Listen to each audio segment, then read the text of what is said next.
नमस्कार,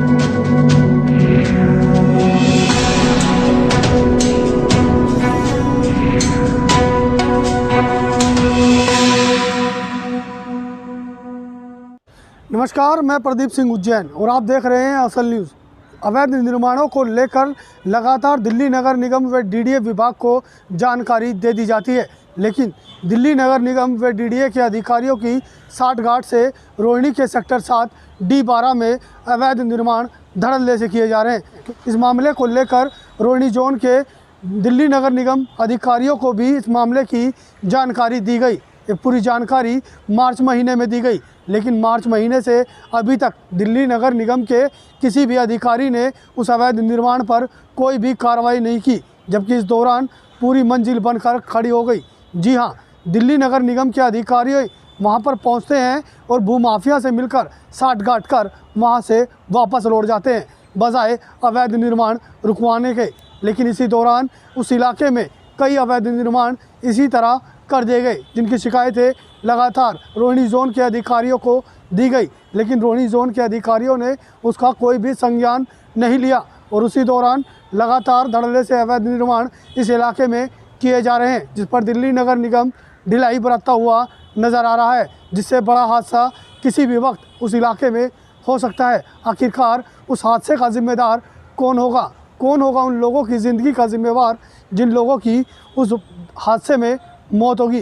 प्रशासनिक अधिकारी फिर कागजी कार्रवाई कर पल्ला झाड़ लेते हैं, लेकिन अवैध निर्माण को समय पर रुकवाने का कार्य भी इन्हीं का होता है। लेकिन भूमाफियाओं के साथ दिल्ली नगर निगम के अधिकारी साठगांठ कर दिल्ली में अवैध निर्माण धड़ल्ले से करवाते हैं, जिन पर कोई भी कार्रवाई नहीं की जाती। अब देखने वाली बात ही होगी कि दिल्ली नगर निगम की नींद टूटती है या नहीं, या फिर इस इलाके में इसी तरह अवैध निर्माण किए जाते हैं।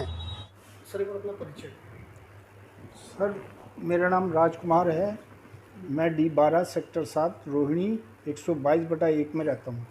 ये जो क्या समस्या है जो आप समस्या ये है सर कि मेरे बराबर में JK स्पोर्ट्स के नाम से एक दुकान है, मकान था वो।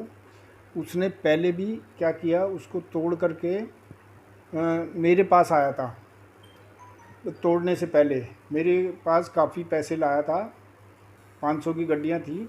मैंने उसको मना कर दिया, मैं कोई पैसा नहीं दूंगा, आप अपना बना लो, लेकिन मेरे को तकलीफ़ ना हो।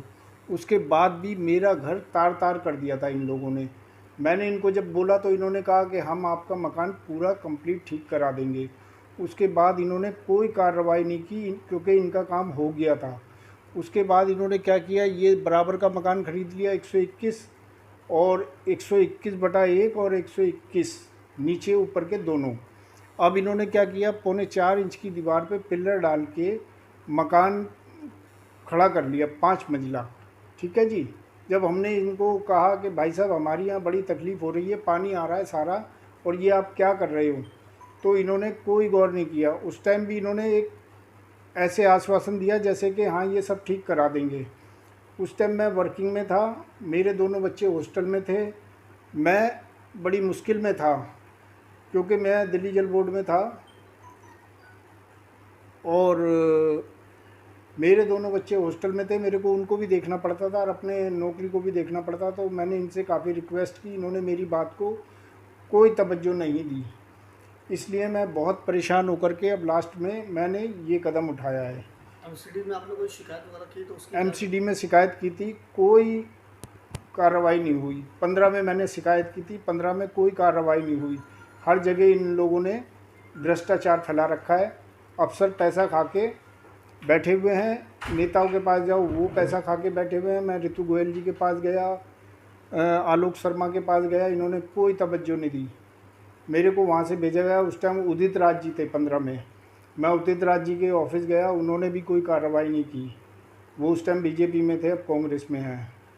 तो कुल मिलाकर ये है कि भ्रष्टाचार इतना बढ़ा हुआ है कि आम आदमी की तो कोई सुनवाई नहीं है।